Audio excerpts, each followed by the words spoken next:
Today I'll be going over my 15 tips I had for Cult of the Lamb. These are pretty basic and you may already know some of these, but these are just some that helped me in my journey. To start off with, every crusade is different, so prepare accordingly. If you find you're struggling in an area a little bit too much, it means you need to go back to your occult and level up a bit.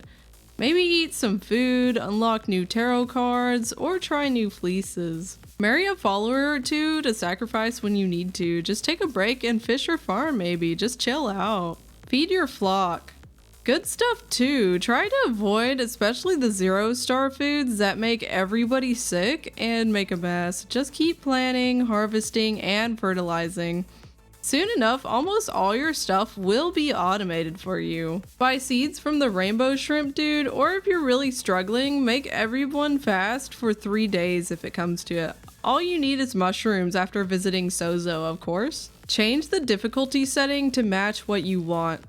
I know some of you out there are real hardcore gamers that can't stand anything being handed to you, so bump it up to that if you want that experience. Don't be ashamed if it ends up being too much, and if you feel you're getting angry at the game, dial it back. The game is meant to be enjoyed, not to make you frustrated. Just chill out. Bury or harvest bodies. Seriously, if you leave them to rot, they will make everyone sick, so you really need to do something about it. Burial plots are not that hard to make. There is no excuse for it. Harvesting the meat is also an option, but make sure to do it when no one is looking if you care about faith though. And oh, your followers will be mad at you if you feed them that slop. Instead, just sell it. It's worth a good bit. It's a good alternative when you find your whole little cult is covered in nasty bodies. Punish dissenters. You need to build prisons to throw them in to re-educate them before they cause more dissenters or leave on their own.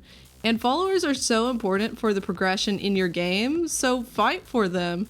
Or not, and just sacrifice them. Either way, just do something with them before they cause more havoc. Give followers gifts. As you go on your crusades, you may notice that you get gifts or necklaces. You bring them back home, and if you're like me, you always forget they even exist. But you need to use them. When you're talking to a follower, use them. The gifts make them more loyal to you, and the necklaces grant them the ability to live longer, move faster, have more faith, etc. The point is, they're beneficial and they do not help you if you're hoarding them like a little goblin. Plus, no need to worry, you'll get them back when your follower eventually dies. Fish and talk to your NPCs. Fishing is always an easy way to get food or sell and put that money to use elsewhere. All good games need a fishing mechanic. Talk to Rateau when you feel like playing Knucklebones and winning some coins. Talk to Sozo and he teaches you more useful mind controlling rituals. Every NPC provides some sort of benefit and serves some sort of purpose. Don't forget the sermons and rituals. You can do a sermon a day to draw strength from your followers to enhance their stats and unlock new gear. You can also unlock rituals and they're good for solving problems in the future, such as upping faith and fasting. You also will unlock the ability to sacrifice a follower. This unlocks new abilities and weapons. Make money with offerings by extorting, selling, or gambling. You can make money several different ways in this game. You can perform a ritual to extort your followers. They might not like it, but hey, you got paid. Or if you're more non-confrontational, just throw up an offering statue or two and you'll get stuff from them. You can also sell extra items you'll be okay without, or gamble and play Knucklebones with Rateau. Up to you, but there's no shortage of ways to make money. Use your followers so you don't have to do anything. Be lazy. You can send your followers on missionary trips to gather coins, lumber, stone, or meat. It's super helpful to have an extra hand in gathering stuff and one less mouth to feed. Also, you can eventually get your followers to plant and harvest food, or put dead bodies away. Towards the end of your playthrough, almost all the cult stuff will be automated just for you. Don't be afraid to try new things. Seriously, I get stuck in a loop of using the same weapons and cloaks, but if something isn't working, don't force it. Simply try something else instead. It might make things a whole lot easier. Maybe this one is just more for me, but I generally have such a bad habit at falling into the same loop in games.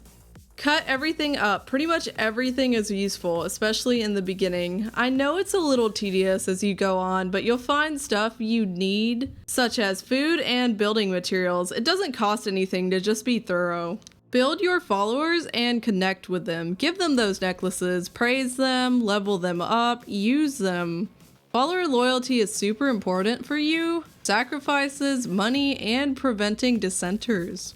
You should try to split your game up about half of being at the cult and half the crusades. I found that I kept being a little bit overzealous and would just want to keep slicing up through the crusades.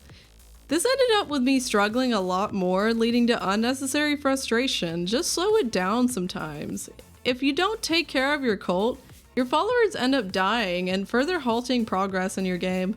Once again, just take the time to talk to them and make sure they have their necessities, so you don't come back to a wrecked place.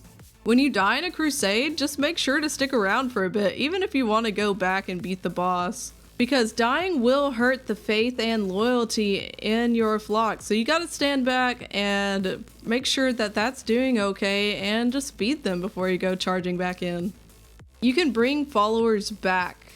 Maybe you've grown super attached to a very specific follower who is just irreplaceable, or you've just got to make up for the sacrificed followers. You can revive them. Just make sure to unlock the ritual of resurrection.